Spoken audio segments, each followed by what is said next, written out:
Okay, with a show of hands, can I see how many of you know someone who's a diabetic? Okay, so almost all of you. Diabetes is a condition in which a patient's body either cannot use or has difficulty managing available glucose.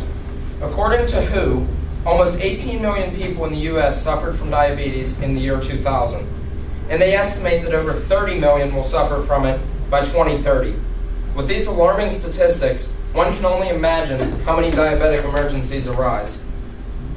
Can you die from a lack of sugar? You certainly can, and people with diabetes know this all too well. Currently, EMTs in the state of Pennsylvania are trained to respond to diabetic emergencies. However, there is a major flaw in the EMS system.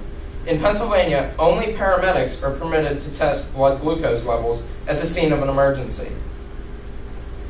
This simple test is performed using an electronic device called a glucometer, pictured here, which requires a small prick of the patient's finger or arm, forming a small bubble of blood.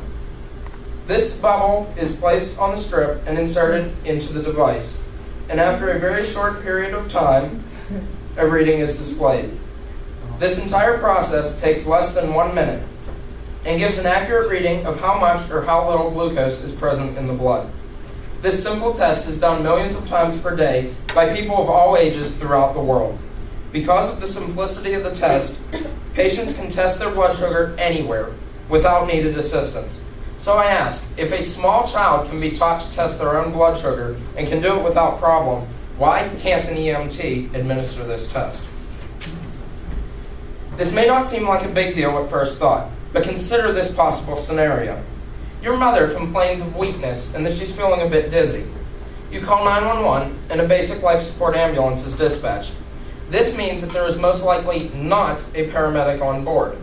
Upon arrival, an EMT assesses your mother and learns that she is diabetic. She says that she had eaten recently. Because of the presenting symptoms and the fact that she is diabetic, the EMT decides to give oral glucose, as outlined in their protocols. However, after giving glucose, your mother is not feeling any better.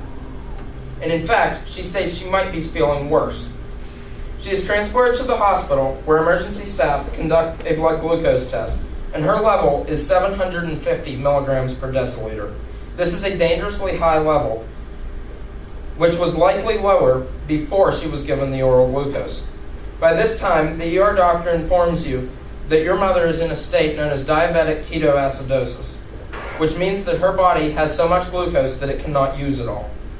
He also tells you that she is borderlining a diabetic coma. This means that she could potentially die from this level of blood sugar. The doctor begins rapid interventions in an attempt to save your mother's life. Let's consider another scenario. You and your friend are in a park, and you notice a man sitting on a bench who appears severely intoxicated. You dial 911. The man is awake when the EMTs arrive, but is very confused.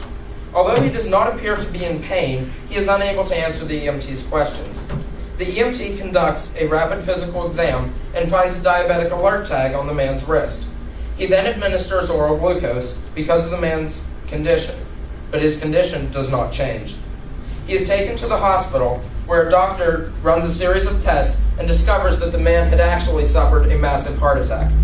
Treatment could have gone much differently for this patient if hypoglycemia could have been ruled out in the field. Both of these scenarios are real and can and do happen in today's EMS system. Diabetic emergencies are extremely common and make up a high volume of EMS calls. The policy regarding the protocol of EMTBs in diabetic emergencies desperately needs to be changed.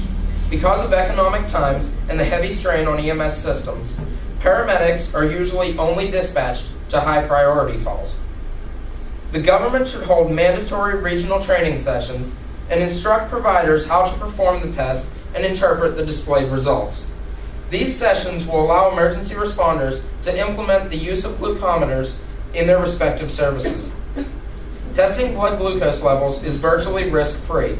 There are no major arteries near the area where the sample is obtained, and the prick is so small that severe bleeding is extremely unlikely. By implementing a change in policy to the protocol, EMTBs will be permitted to perform blood glucose testing. The ability to conduct this test in the field will not only relieve stress on the emergency system, but will also help ensure that diabetic patients receive the most appropriate medical care at the scene. And also, those who aren't diabetic can receive the appropriate care as well. The results of this simple test could provide the receiving facility with crucial information about the patient's condition while en route to the hospital, so that when the patient arrives, emergency staff can act quickly to treat the patient. An alternative to allowing an EMT to perform the blood glucose test would be to have a paramedic on board of every ambulance. However, this is physically not possible in today's system. Although paramedics are paid more than EMTs, the amount of training and difficult exams that must be passed in order to maintain state certification as a paramedic is often much too discouraging for EMTBs to become paramedics. The fact of the matter is that EMTBs complete about 110 hours of training, while paramedics complete approximately 1,000. Because paramedic training is more advanced, it takes a lot longer to complete. Each and every one of you can play a vital role in changing this policy, writing to the Pennsylvania Department of Health and encouraging your friends and family to do the same. By logging on to health.state.pa.us/EMS, as you can see on your cards, you can find more information regarding the current protocol number 702 for diabetic emergencies. You can send your email to paems@state.pa.us to recommend that the current protocols for diabetic emergencies in the EMTB be changed to permit EMTBs to test blood glucose levels in the field. Who knows? One day you may be a diabetic suffering from a diabetic emergency, and this simple procedure could save your life. Your email could save a life, and that life could be yours. Just remember that. Thanks.